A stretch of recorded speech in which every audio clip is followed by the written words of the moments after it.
Sumainyo ang kapayapaan pero hindi siya sang-ayon sa amnestiya ng Pangulo. Nakakapagtaka naman. Lahat na lang nagsalita ka, nag-Chinese ka pa nga.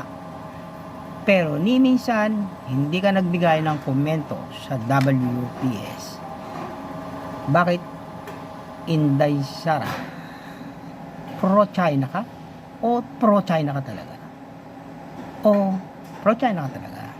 Huwag na tayo maglokohan. Mga pro-China, alam mo, maiingay kayo eh. Kayo na lang yung nag-iingay eh. Sinapawan nyo na yung mga dilawan, sa totoo lang. Kayo mga DDS, maiingay na kayo eh. Yung feeling nyo, ang lakas-lakas nyo, ang lakas-lakas. Pero bakit nung nag-ano kayo ng rally, ilan lang kayo? Nangyari.